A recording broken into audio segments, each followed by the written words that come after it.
Olá! É cada vez maior a discussão de pauta sobre direitos de minorias e das mulheres, principalmente com a democratização da internet. Nos últimos anos, surgiram diversos movimentos feministas e outras formas de organização, com o intuito de criar um mundo mais justo para todos. O mais recente é o movimento Me Too, fundado por artistas de Hollywood no começo deste ano. Após a eclosão de diversos escândalos de abuso sexual envolvendo altos executivos e diretores de cinema. Para falar sobre este assunto, o Papo.com de hoje recebe a ex-atriz, professora e psicóloga Jacira Paz. Oi, Jacira, muito obrigada pela sua presença. Oi, Dani, tudo bem? Tudo bem. Jacira, qual a dimensão que o movimento Me Too trouxe para o feminismo? Eu vejo esse movimento assim como algo... Ele tira, porque se você pensar nesse movimento como uma explosão, né, uma voz para todo mundo, né, ele foi um pouco isso, né, porque parece que ele autoriza, né, mulheres de outros lugares e de todos os lugares a falar de um tabu, de algo que, né, aparecia aqui e ali, mesmo no Brasil, né, nós temos já várias manifestações, né, então acho que ele foi assim de grande importância para dar uma voz, eu diria, universal, né? A gente sai do regionalismo e ganha uma voz que vai ecoar mais, que vai abranger mais. Você acha que por ter mulheres famosas à frente do movimento, encoraja mais as mulheres? Eu acredito que sim. Eu acredito. Sim. Própria defesa. Sim, na abertura a gente fala sobre a democratização da internet.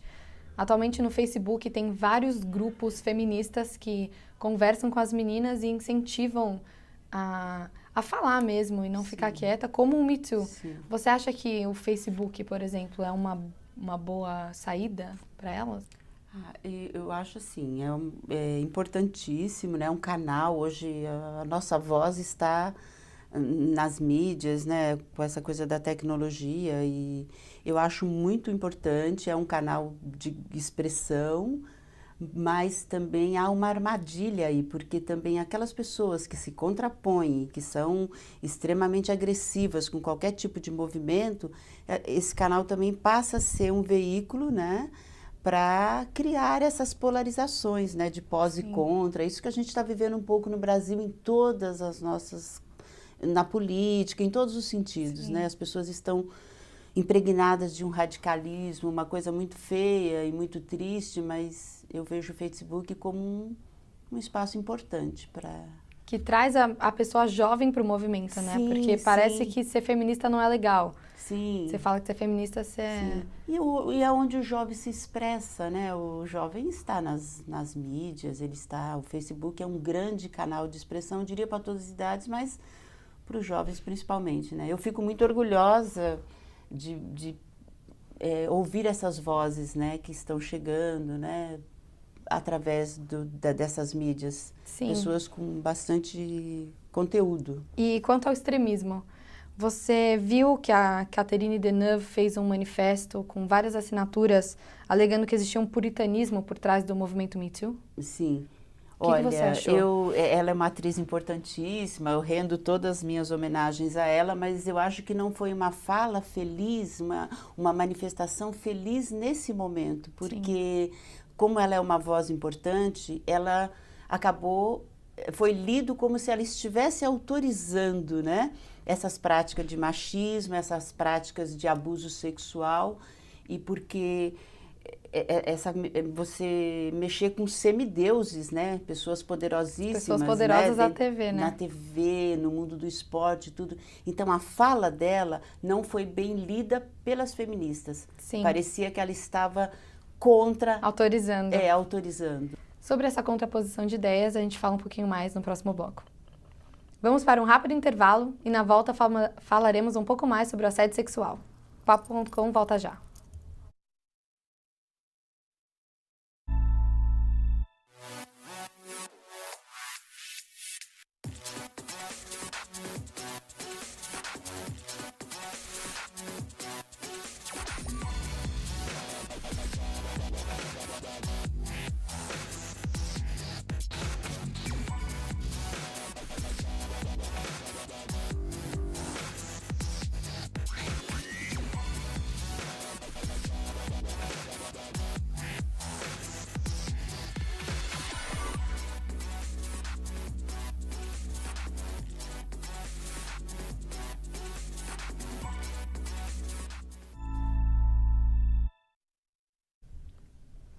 O Papo.com está de volta e o tema de hoje é o movimento Me Too. Ao meu lado está a atriz, professora e psicóloga Jacira Paz. Bom, Jacira, como a gente estava falando sobre o manifesto da Catherine Deneuve,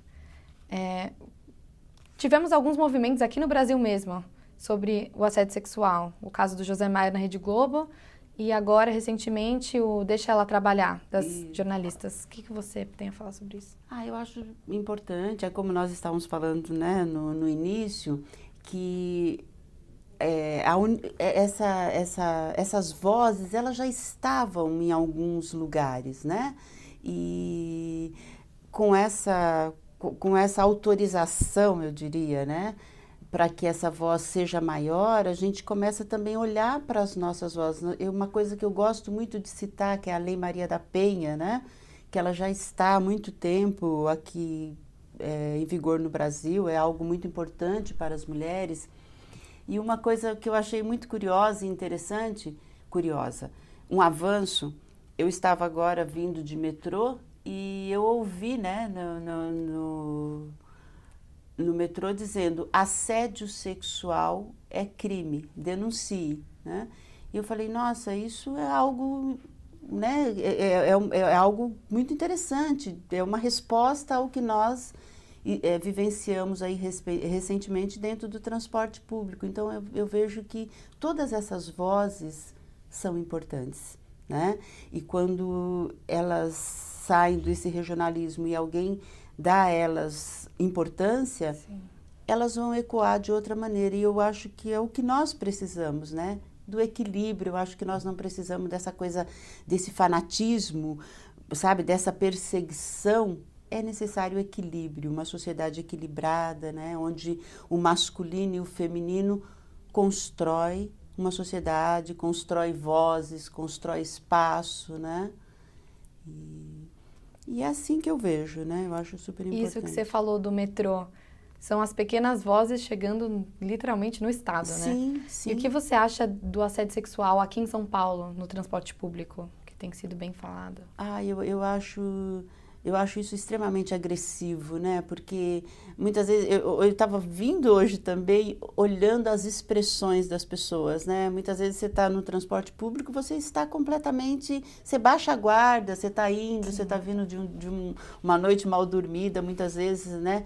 É muito deselegante, né? E eu acho que é crime, é ofensivo, né? O corpo feminino, ele precisa ser respeitado, esteja ele onde estiver, né? No teatro, no cinema, na praia, no transporte público, né? Eu acho que é honrar o feminino onde quer que ele esteja. Sim. Né? E você já passou por algum assédio na sua vida, tanto como atriz, quando você trabalhava com isso, ou no ramo da psicologia? Olha, não, como atriz nunca passei, né? Trabalhei em teatro amador durante muito tempo, era uma experiência muito legal e a gente tinha muita liberdade de trabalhar o corpo e tudo mais. Mas eu diria que essas pessoas que estavam ali, nós estávamos assim, comungando de ideias libertárias, muito parecidas, então isso foi muito interessante. Mas houve um episódio, houve uma vez em que o aniversário da cidade de São Paulo e o meu grupo de teatro, nós estávamos fazendo uma peça sobre a loucura. Eu era uma atriz que representava uma louca e tal. E eu entrava com um traje assim, com uma roupa um pouco muito... reveladora. Sensual e tal. E nós apresentamos no aniversário de São Paulo, antes do show do Caetano, na Praça da República. E foi tão assim... Quando eu entrei, houve vários gritos de alguns moradores de rua, por incrível que pareça, que eles falavam: prostituta, prostituta, né? Então isso é também, e nós estávamos falando de arte, né? Nós estávamos falando de teatro ali, nós estávamos naquele espaço, mas esses estereótipos, né? Essas coisas que estão impregnadas já, então é algo curioso. Mas atualmente eu trabalho com um grupo de mulheres, né? Em cima de um trabalho que é mitologia e contos de fadas, e eu carrego comigo muitas vozes do feminino, né? E muitas eu sei que já passaram por isso, principalmente mulheres da periferia que têm medo, né, de se manifestar, têm medo da agressão. Muitas vezes elas estão diante de homens Abusivos. E sim, que chegam do trabalho, primeiro ele passa no boteco, depois ele vai para casa. Então, essa mulher está muito vulnerável. É meio que uma né? cultura do brasileiro, né? Sair do trabalho, passar no bar e ir para Em casa. algumas regiões do Brasil, na periferia de São Paulo, eu escuto muito isso nesses grupos, né? E trabalho com diferente... A nossa sociedade é muito seletiva. Então, você tem o feminino aqui, o feminino ali. Então, você tem ele em vários lugares. Sim. E você acha que essa cultura, perdão, te cortei, Não. do brasileiro de achar que tudo pode, meio que atrapalha o movimento e cala cada vez mais essas mulheres? Olha, Dani, eu acho que a coisa mais séria é o machismo, né? Eu acho que nós vivemos ainda uma sociedade extremamente machista. Eu não vejo machismo só nos homens, eu vejo que nós também somos reprodutoras um pouco dessa cultura do machismo, né? E vejo também que a maior preocupação para mim hoje é essa coisa do xingamento que estão aí pelas redes sociais, sabe? E o extremismo, né? Você não precisa demonizar o homem para deixar a sua voz ecoar no mundo. Há espaço para todos nós e eu acredito numa sociedade democrática, uma sociedade do coletivo. Essa é a minha crença, né? No ser humano e em qualquer movimento, que a gente construa uma sociedade para todos. Justa. Justa, né? Sim. Bom, Jacira, eu queria agradecer muito a sua presença e a gente espera que esse assunto ganhe cada vez mais visibilidade em todas as áreas, não só no cinema, como qual que seja o trabalho que a mulher tem que ser respeitada e graças a mulheres como você, a gente está tendo voz. Eu agradeço também a você, telespectador, que acompanhou a nossa conversa. O Papo.com fica por aqui. Até mais.